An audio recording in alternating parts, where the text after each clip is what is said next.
لوگوں سے عزتیں تلاش کرتے ہو تو وہ کیا تمہیں عزت دیں گے؟ وہ تو کل اچھا کہتے ہیں، پرسوں برا کہنے لگ جاتے ہیں۔ لوگوں کے سامنے گڈ بک میں آنا چاہو گے تو وہ تو سویرے تمہارے بارے میں کچھ کہیں گے، شام کچھ اور کہیں گے۔ اپنی روحانی زندگی آباد کریں، اپنے مسلح کو وقت دیں، اور دنیا سے چھپ کر، اس موبائل کو بند کر کے، اور اپنے آپ سے بھی چھپ کے اور تنہا ہو کے، چھپا کے سارا کچھ اپنے آنسو اپنے رب کی بارگاہ میں پیش کریں، اس کے حضور حاضری دیں۔ سنو نا ترمذی کی حدیث، اور اسے یاد رکھنا، نبی پاک علیہ السلام نے فرمایا اپنے دکھ لوگوں کے سامنے نہ بیان کرنا، سیٹھوں نوابوں کو نہ بتاتے پھرنا، دنیا داروں کے سامنے جا کے نہ رونا کہ میں تکلیف میں ہوں۔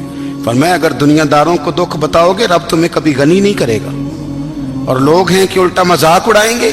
آپ کی جس سے بڑی پکی یاری ہے نا، پکی، وہ تب تک پکی ہے جب تک آپ نے 50,000 مانگا نہیں، اور جس وقت آپ نے کہہ دیا کہ میں مجبور ہوں میری مدد کر، تو پھر ختم ہو گئی دوستی۔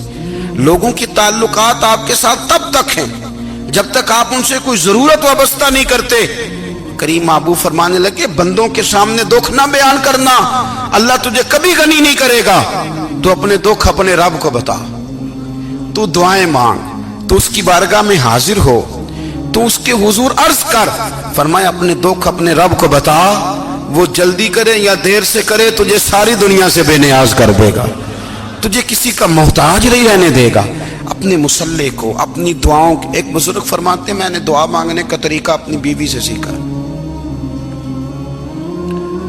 دعا مانگنے کا طریقہ اپنی، سیکھنے والے تو اپنے بچوں سے بھی سیکھ لیتے ہیں، سیکھنے والے تو ہر ایک سے سیکھتے ہیں۔ وہ کہتے ہیں میں نے دعا مانگنے کا سلیقہ اپنی بیوی سے سیکھا ہے۔ حضرت وہ کس طرح؟ فرمانے لگے میری بیوی نے نا مجھے کوئی کام بتایا، کچھ پیسوں کی ضرورت کے لیے کہا، تو میں نے اسے کہا کہ بھئی ابھی میرے پاس نہیں ہے، کچھ دنوں میں آتے ہیں تو میں دے دوں گا۔ عورتوں کی عادت ہوتی ہے وہ بار بار یاد کراتی ہیں، 2-4 دنوں کے بعد پھر اس نے کہا حضرت وہ میں نے کہا تھا کچھ پیسے، میں نے اسے کہا کہ ابھی میرے پاس نہیں ہے، کچھ دنوں میں ملتے ہیں تو میں تمہیں دے دوں گا۔ اس نے کچھ دنوں کے بعد پھر کہا حضور وہ میں نے کچھ پیسے کہے تھے۔ فرماتے میں نے ڈانٹ دیا، میں نے کہا کہ کیا تو روز مجھے شرمندہ کرتی ہے، کہا نا میرے پاس نہیں ہے، ہوں گے تو دے دوں گا، تو روز یاد کراتی ہے۔ فرماتے ہیں اس نے پہلے تو میری ڈانٹ کو سہا، پھر میرے سخت جملوں نے اس کی آنکھوں میں آنسو پیدا کر دیے، پھر اس نے اپنے آنچل میں اپنے اس دکھ کو سمیٹا، اور پھر اس نے ایک جملہ کہا تو میں رو پڑا، اور مجھے اپنے رب سے مانگنے کا طریقہ آ گیا۔ مجھے کہنے لگی حضرت جی آپ نے ڈانٹ دیا میں نے سہ لیا، پر آپ ہی میرے شوہر ہیں، بتائیں نا آپ سے نہ کہوں تو میں کس سے جا کے کہوں۔ فرماتے ہیں میں رو پڑا، اور میں کھل کے رویا، اور میں تڑپ کے رویا، اور پھر میری سسکیاں بند گئیں۔ تو مجھے کہنے لگی آپ کو کیا ہوا؟ میں نے کہا مجھے بھی دعا مانگنی آ گئی ہے، جب میں اسے کہوں گا نا اللہ تو ہی میرا رب ہے، میں تجھ سے نہ کہوں تو میں کس سے جا کے کہوں؟ میں کیوں کسی بندے سے سوال کروں؟ میں کیوں کسی دنیا دار سے کہوں؟ میں تیرے بندوں کا، نیک بندوں کا وسیلہ لے کے، تیرے محبوب کی غلامی لے کے تیری بارگاہ میں آیا، تجھ سے نہ مانگوں تو کس سے مانگوں؟ سمجھ آ گئی ہے جب میں اس رنگ میں مانگوں گا تو پھر رب میرے اوپر بڑا ہی فضل فرمائے گا، وہ میرے اوپر بڑی رحمت کرے گا، وہ میرے لیے آسانیاں کرے گا۔ عزیز دوستو ہم اس طرح کرنے لگ گئے ہیں کہ ہم نے نا اپنے تعلقات پر اعتماد کرنا شروع کر دیا ہے۔ میرے تعلقات بہت ہیں، ہم نے اپنی دولت پر اعتماد کرنا شروع کر دیا ہے، میرے پاس دولت بہت ہے۔ ہم نے اپنے علم پر، اپنی شہرت پر اعتماد کرنا شروع کر دیا ہے کہ میرے پاس فلاں چیز بہت ہے۔ یاد رکھنا جب بے نیاز اپنی صفت بے نیازی دکھاتا ہے تو بڑی بڑی دولتوں والے مجبور نظر آتے ہیں۔ بھائیو جب انسان کا رشتہ اپنے مالک کے ساتھ ہوتا ہے پھر تو غم بھی کچھ نہیں کہتے، پریشانیاں بھی کچھ نہیں کہتی، پھر تو زندگی صبر والی، پھر تو زندگی توکل والی، پھر تو زندگی بھروسے والی، پھر انسان اپنے آپ کو رسوا نہیں کرتا، دنیا داروں سے امیدیں اس کی ختم ہو جاتی، امیدیں اللہ رسول سے لگا لیتا ہے، مضبوط ہو جاتا ہے، مضبوط، طاقتور ہو جاتا ہے، خوددار ہو جاتا ہے، باوقار باعزت ہو جاتا ہے۔ حضرت بہلول دانا رحمت اللہ علیہ بیٹھے تھے تو ہارون رشید حج کر کے آ رہا تھا، تو رستے میں حضرت شیخ سے ملاقات ہو گئی تو السلام علیکم کے بعد کہنے لگا حضور کوئی حکم ہو تو بتائیے گا. تو حضرت بہلول دانا فرمانے لگے تیرا رب کون ہے؟ اس نے کہا اللہ. تو فرمایا میرا کون ہے؟ کہا اللہ. فرمانے لگے تو بڑا ہی بیوقوف ہے، کیا تو یہ سمجھتا ہے کہ رب ہارون رشید کو تو دے گا اور بہلول دانا کو بھول جائے گا؟ تیرا بھی وہی رب ہے، میرا بھی وہی رب ہے. اس نے اگر تجھے دے کے آزمایا ہے تو ہو سکتا ہے مجھے نہ دے کے آزما رہا ہو. جب اس کی حکمت کے تقاضے ہوں گے تو عطا کرے گا اور دے گا. تو جا اپنا کام کر.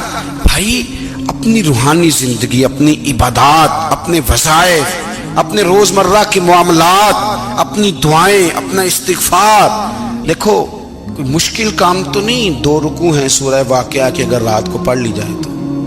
میں کس طرح یہ بات بیان کروں کہ تعویذ بانٹنا آسان ہے اور وظیفہ بتانا مشکل ہے. سارا دن تعویذ بانٹیں تو لوگ لینے کو تیار ہیں، اور اگر آپ وظیفہ بتائیں تو کہتے ہیں تو مشکل کام ہے. او خدا کے بندے، اگر آپ کا تعلق قرآن پاک کے ساتھ مضبوط ہو، قرآن پاک کے ساتھ اگر آپ کا رشتہ ہو، لوگ سفارشیں ڈھونڈتے ہیں نا دنیا میں، کوئی تعلق مل جائے تو میرا کام ہو جائے. دنیا میں اتنا مشکل معاملہ ہے، آخرت میں مجھے بتائیے گا کتنا مشکل معاملہ ہوگا.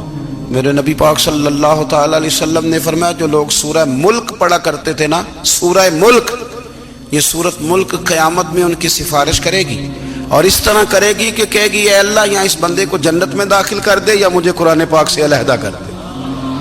تو رب فرمائے گا جا اس کا دامن تھام کے اسے جنت تک پہنچایا. آپ بات کو سمجھیں، جب آپ کے تعلقات اپنے معاملات کے ساتھ مضبوط ہوں گے، یہ نبی کریم نے وعدہ کیا ہے کہ تو سورت واقعہ پڑھ تیرے گھر میں فاقہ نہیں آئے گا. حضرت عبداللہ ابن مسعود رضی اللہ تعالیٰ عنہ بیمار تھے تو حضرت عثمان غنی رضی اللہ تعالیٰ عنہ تیمارداری کے لیے تشریف لے گئے اور جا کر کے کہا کہ آپ بڑے بیمار ہیں، آپ کی بیٹیاں زیادہ ہیں، میں چاہتا ہوں کہ خزانے میں سے کچھ مدد کروں. تو سیدنا عبداللہ ابن مسعود رضی اللہ تعالیٰ عنہ اٹھ کے بیٹھ گئے اور کہنے لگے امیر المومنین، اللہ آپ کو میری طرف سے، میری بیٹیوں کی طرف سے بہتر صلہ دے. میری بیٹیوں کو کسی خزانے کی ضرورت نہیں، میں نے انہیں خزانہ دے دیا ہے. کہا جناب آپ نے کون سا خزانہ دیا ہے، میں آپ کے مالی معاملات کو جانتا ہوں. تو فرمانے لگے امیر المومنین، میرے نبی کریم نے فرمایا ہے جو سورت واقعہ پڑھے اسے کبھی فاقہ نہیں آتا. میں نے بیٹیوں کو یاد کرا دی ہے، یہ خزانہ میں نے انہیں دے دیا ہے. وہ سارے والدین سنیں جو بیٹیوں کے لیے پریشان رہتے. حضرت عبداللہ ابن مسعود نصیحت کر رہے ہیں، فرمانے لگے میں نے سورت واقعہ یاد بھی کرا دی ہے، پڑھنے کی عادت بھی ڈال دی ہے. حضور نے فرمایا ہے جو سورت واقعہ پڑھے اسے فاقہ نہیں آتا. کہنے لگے چاند تو اپنی جگہ چھوڑ سکتا ہے، سورج گر سکتا ہے، تارے ٹوٹ سکتے ہیں، پر مدینے والے رسول کی بات غلط نہیں ہو سکتی. حضور نے فرمایا فاقہ نہیں آئے گا تو انشاءاللہ کبھی بھی نہیں آئے گا. کرنے کا کام یہ ہے کہ ہم اپنے معاملات، اپنی عبادات، اپنی دعائیں کبھی 10 منٹ عادت ہو جائے نا دعا مانگنے کی علیحدہ سے رات کو. حضور نے فرمایا جو فرض نماز کے بعد دعا مانگے اللہ اس کی قبول کر لیتا ہے. نبی پاک صلی اللہ تعالی علیہ وسلم نے فرمایا اللہ مسافر کی دعا قبول فرماتا ہے. حضور نے فرمایا اللہ مظلوم کی دعا قبول فرماتا ہے. حضور نے فرمایا بیمار سے دعا کراؤ اللہ اس کی دعا قبول فرماتا ہے. میرے نبی پاک نے فرمایا ماں باپ جب بھی اولاد کے لیے ہاتھ اٹھائیں، ویسے تے بلے شاہ تو آسمانی اڈدیاں ہی پھڑ دیں، جڑا گھر بیٹھا انہوں بڑھیا ہی نہیں. حضور فرمانے لگے ماں باپ جب بھی اولاد کے لیے دعا فرمائیں اللہ ان کی دعا کو قبول کرتا ہے. آپ اپنا تعلق بنائیں دعا کے ساتھ، عبادت کے ساتھ، مصلی کے ساتھ رشتہ بنائیں، استغفار پڑھیں. صلاح الدین ایوبی صلیبی جنگوں میں تھے، رات کو مسجد اقصی میں نماز پڑھی تو پریشان تھے. ایک بزرگ سے ملاقات ہوئی تو وہ کہنے لگے کہ آپ بڑے پریشان ہیں. کہنے لگے حضور پریشان اس لیے ہوں کہ پہلے ہی مسلمان کمزور ہے، اب میں نے سنا ہے دشمن کا ایک بحری بیڑا وہ جنگی سامان سے بھرا ہوا آ رہا ہے، تو اب ان کے پاس اور تلواریں اور نیزے آ جائیں گے، مسلمانوں کے پاس پہلے ہی وسائل کی کمی ہے، پریشان ہو کس طرح کر کے مقابلہ کریں گے. یہ بات کہتے ہی صلاح الدین ایوبی نے بزرگوں سے کہا حضور آپ بھی دعا کرنا. دعا کی بڑی طاقت ہے. میرے نبی پاک نے فرمایا دعا مومن کا ہتھیار ہے. دعا مومن کا حضور نے فرمایا تقدیر کو سوائے دعا کے کوئی چیز نہیں بدل سکتی. دعا مومن کا ہتھیار ہے. یہ کافر کے پاس کوئی نہیں، یہ ہتھیار ہے مومن کا. اللہ کرے آپ کو سمجھ آئے. پھر سنیں، کئی بار کہہ چکا ہوں یہ ہتھیار ہے. کافر کے مقابلے میں جو تیرے پاس سب سے بڑا ہتھیار ہے وہ دعا ہے. دعائیں کرانی چھوڑ دی، کرنی چھوڑ دی، لینی چھوڑ دی. حضرت سیدنا انس بن مالک رضی اللہ تعالیٰ عنہ فرمایا کرتے تھے میں نے وہ رنگ دیکھا ہے جب حضور دعا مانگتے تھے اور حضور کی مقدس آنکھوں میں آنسو بھی ساتھ ہی بہا کرتے تھے. میں نے وہ انداز دیکھا. تو صلاح الدین ایوبی بزرگ سے کہنے لگے آپ بھی دعا کیجیے، اور خود رونے لگے اور سر سجدے میں رکھ کے رونے لگے اور عشاء سے لے کر فجر تک روئے، خوب روئے. صبح وہ بزرگ آئے تو صلاح الدین ایوبی کا خوبصورت اور ہنستا ہوا چہرہ دیکھا. کہنے لگے آپ بڑے خوش ہیں، رات تو میں نے بڑے روتے ہوئے دیکھا تھا. تو کہنے لگے حضور وہ جو بحری بیڑا آ رہا تھا نا وہ پانی میں ڈوب گیا ہے، اب وہ نہیں آ رہا، ابھی خبر آئی ہے تو میں بڑا خوش ہوں. بزرگ کہنے لگے اٹھ سینے سے لگ اور سن ایک بات، وہ بحری بیڑا پانی میں نہیں ڈوبا، وہ تیرے آنسوؤں میں ڈوب گیا ہے. وہ جو تو رات رویا ہے نا رب کریم کی بارگاہ میں تو وہ ڈوب گیا ہے. حضرت عائشہ صدیقہ رضی اللہ تعالیٰ عنہ فرماتی ہیں ایک عورت تھی اور اسے نبی پاک صلی اللہ تعالیٰ علیہ وسلم نے نا وہ کلمہ پڑھ کے مسلمان ہوئی، مدینہ طیبہ آ گئی تو حضور نے مسجد نبوی شریف میں اس کے لیے مکان، ایک سادہ سا کمرہ ساتھ مسجد کے بنوا دیا، وہیں رہنے لگی. اکثر وہ سیدہ طیبہ کے پاس آتی تو حضرت عائشہ صدیقہ رضی اللہ تعالیٰ عنہ فرماتی ہیں وہ بڑی باتیں سناتی اور آخر میں کہتی وہ ہار والا دن بھی بڑا عجیب دن تھا اور میرے رب کی قدرتوں کا دن تھا، وہ بھی بڑا عجیب دن تھا. سیدہ عائشہ صدیقہ رضی اللہ تعالیٰ عنہ ایک دن فرمانے لگی کہ تو ہار والے دن کا بڑا ذکر کرتی ہے، وہ کیا دن تھا؟ تو خاتون کہنے لگی اماں جی وہ دن تھا جب میرے رب پر بھروسہ اور مضبوط ہو گیا، جس دن میرا اپنے رب پر توکل اور بڑھا، میرے ایمان میں یقین میں اور پختگی آئی. کہنے لگی میں ایک گھر کی کنیز تھی، نوکرانی تھی، اس گھر میں ایک بچی تھی جس کے پاس سونے چاندی ہیرے جواہرات کا ہار تھا. اس زمانے میں نا چمڑے کے اوپر لوگ ہیرے جواہرات لگاتے تھے، کئی دفعہ سرخ رنگ کے چمڑے پہ لگائے جاتے تھے. وہ بچی پہنتی تھی تو کہتی ہوں بچی کے اس نے اتار کے رکھا یا اس سے گرا وہ ہار تو چیل اسے اٹھا کے لے گئی گوشت سمجھ کے اور میرے سامنے اٹھا کے لے گئی. گھر والوں نے مجھ سے پوچھا، یہ بخاری میں موجود ہے، گھر والوں نے پوچھا مجھ سے کہ وہ ہار کہاں ہے تو میں نے کہا چیل اٹھا کے لے گئی. گھر میں کچھ چوری ہو جائے تو سب سے پہلا الزام کس پہ لگتا ہے؟ ملازمین پہ. کہتے انہوں نے مجھے بڑا مارا، بڑی تکلیف تھی، حتیٰ کہ میری شرمگاہ تک کی تلاشی، میری عزت اتنی خراب کی میں بتا نہیں سکتی. میں نے اپنی زندگی میں ایک واقعہ دیکھا، ایک امیر گھر میں چوری ہو گئی، ملازم کو اتنا مارا کہ وہ چارپائی پہ پڑ گیا. پولیس والوں سے اتنی مار پروائی گئی کہ وہ بیچارہ چارپائی پہ پڑ گیا اور پھر وہ اتنا بیمار ہوا اور کچھ دنوں کے بعد پتہ چل گیا کہ چور تو اپنا بیٹا ہے ان کا. پھر اس کا انتقال ہو گیا. اب وہ سیٹھ صاحب اور گھر والے آ کے نا مرنے والے کے کان میں معافیاں مانگ رہے ہیں، کان میں. تو میں نے ان سے پھر کہا تھا کہ یہ تو اب چلا گیا ہے، تمہارا زور چلتا تھا نا تو تم نے قانون خریدا اور تم نے اسے جتنا ہو سکا تم نے اسے مار پڑوائی. تمہارے پاس جو عدالتیں تھی تم نے وہاں کاروائی کی، اب ایک عدالت قیامت کے دن لگے گی. یہ کمزور تھا نا، کچھ کر نہیں سکا. میرے نبی پاک صلی اللہ علیہ وسلم نے فرمایا سن لو، اگر سینگ والی بکری نے بغیر سینگ والی بکری کو تکلیف دی ہوگی نا تو قیامت کے دن اسے بھی بدلہ دینا پڑے گا کہ تیرے پاس سینگ تھے اور تو نے اسے مارا تھا. وہ خاتون عرض کرتی ہے سیدہ عائشہ کی خدمت میں کہ مجھے بڑا مارا، مجھے تکلیف دی، میں کہہ رہی تھی کہ میرے سامنے چیل لے گئی ہے پر وہ نہیں مان رہے تھے. اماں جی انہوں نے مجھے بڑا مارا. حضرت عائشہ صدیقہ کہتی ہیں پھر کیا ہوا؟ کہنے لگی اماں جی جب کوئی میرا مددگار نہ رہا، مجھے تکلیف دے رہے تھے، رسوا کر رہے تھے، تو میں نے اپنے رب سے مدد چاہی، میرے رب کی طرف میں نے توجہ کی. میں نے کہا مالک اب تو ہی میرا مددگار ہے،